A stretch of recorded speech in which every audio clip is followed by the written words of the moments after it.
What did you go out into the wilderness to see? The very same question that Jesus asked his followers can be asked of you students gathered here. Not only about your 21-day trip, but about your arrival in Lander Valley. What have you come to this high mountain desert of Wyoming to see? Certainly not football stadiums, fancy dormitories, shopping malls, or even a normal-sized airplane. What, then, did you come to see? I am convinced, dear students, that God has drawn you to these mountains for the same reason that he has always gathered his people in the wilderness. God calls his people to his mountain as he promised in the prophet Isaiah this morning, so that he may bestow his merciful love upon them. He calls them so that he may teach them, and in mercifully teaching them, set them free. God calls his people to the desert mountain to receive a radically liberating education. It is an education undertaken in community, requiring self-sacrifice, that opens up onto a new way of seeing the world around us, and which ultimately transforms us at the very center of our being. Throughout salvation history, education in the wilderness has always been a communal affair. Abraham and his household, Moses and Israel, David and his men. Even Elijah, who seems to be alone on the mountain, is told by God that he's actually part of a larger community of faithful. And God uses this communal education because, by its very nature, to undertake the journey of a liberating education is to share in a good that is greater than any one of us. And in the sharing of this good, the community itself becomes the very instrument of that education. Think about your 21-day excursion.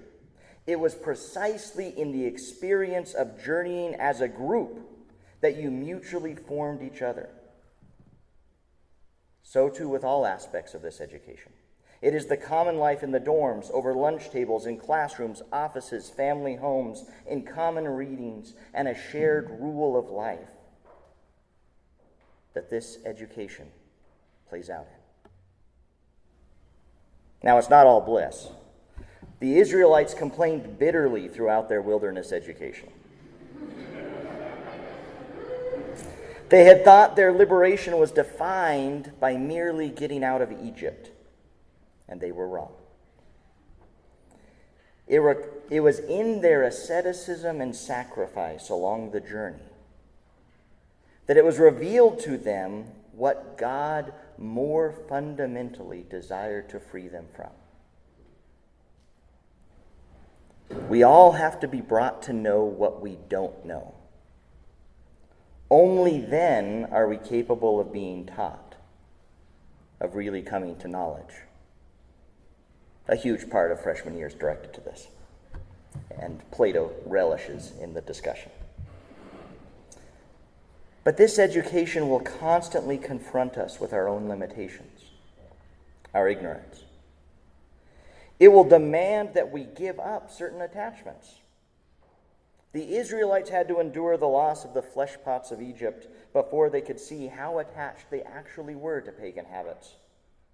They had to turn off the habits of the culture that had infiltrated their minds before they could be freed, not just exteriorly, but interiorly as well.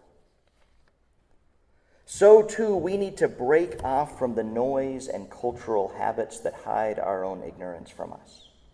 The inundating drone of ubiquitous screens fills our lives with such busyness and distraction that we are not even able to hear that still small voice, that called us into this wilderness. Turning off those screens, however, reveals an even stronger enslavement.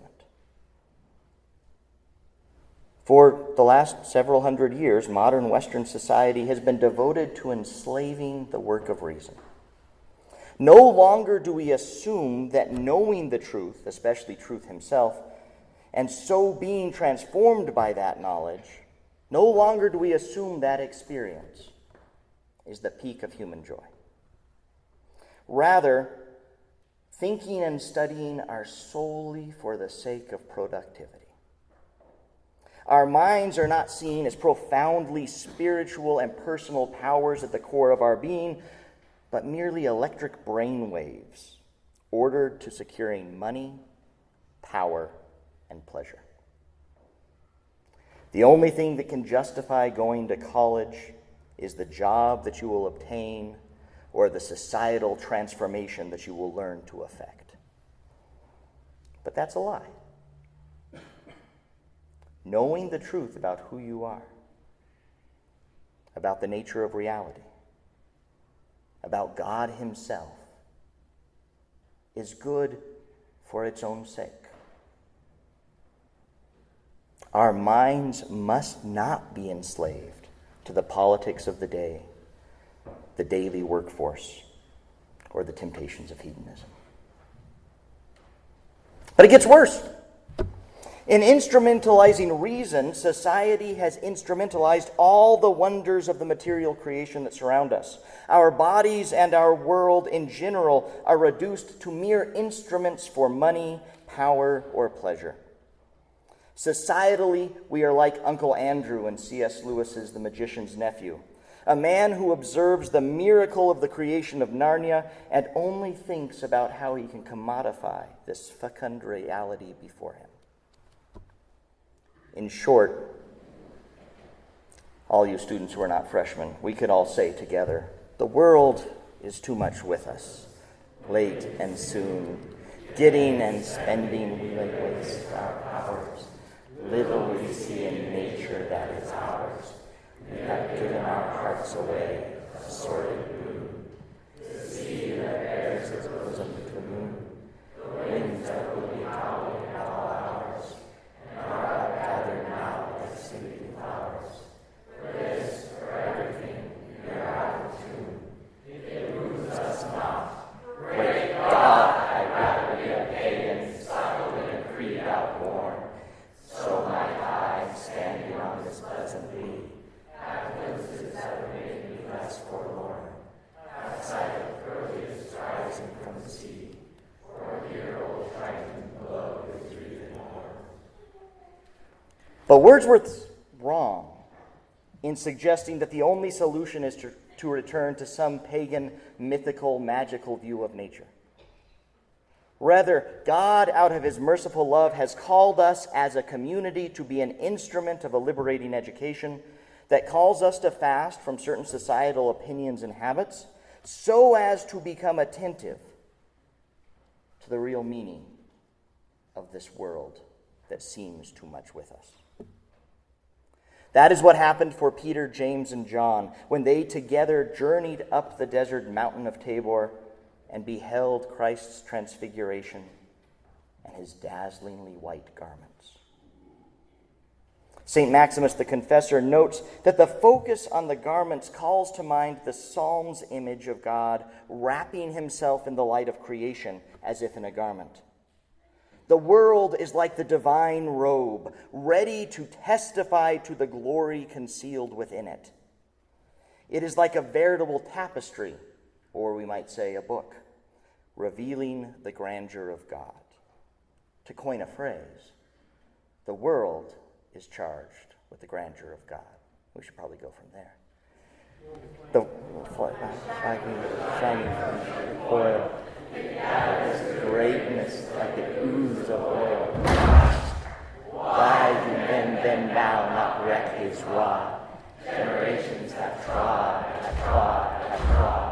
and all is seared with trade, years seared with toil, and wears man's smudge, and shares man's smell. The soil is bare now,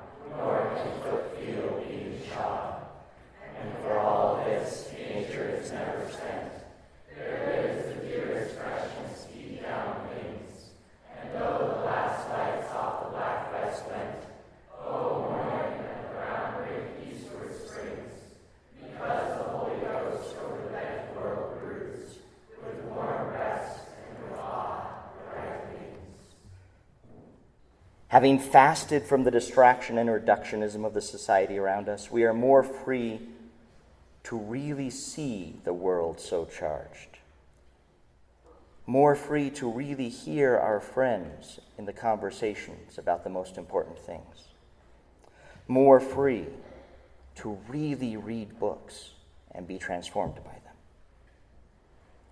And in so doing, we will find Christ concealed and revealed in 10,000 places in these mountains, in 10,000 pages of math, science, literature, philosophy, and more. And we will hear his voice within 10,000 conversations that we undertake with our friends. God does not, however, want us to only see the glory of his garments, but he wants us to look upon him face to face. An ancient Christian hymn declares that in his transfiguration, Christ revealed the glory of his face to his apostles insofar as they were able to receive it. Our ability to perceive the transfigured glory of Christ depends on the extent to which we ourselves have been transfigured by our liberating education. The experience of the wilderness, of fasting, of the ache that arises within our hearts as we pursue truth and struggle with questions, all of this is ordered to an interior transformation. It is no accident that the word transfiguration is used in only two contexts in the New Testament. One, in describing the event of Christ on Mount Tabor, and the second by St. Paul in addressing his fellow Christians. Do not be conformed to the spirit of this age, he writes, but be transfigured by the renewal of your mind. You have come to these mountains and Lander Valley that you might be transfigured, that you might be transformed by the virtue and wisdom that forms within your mind over these 4 years.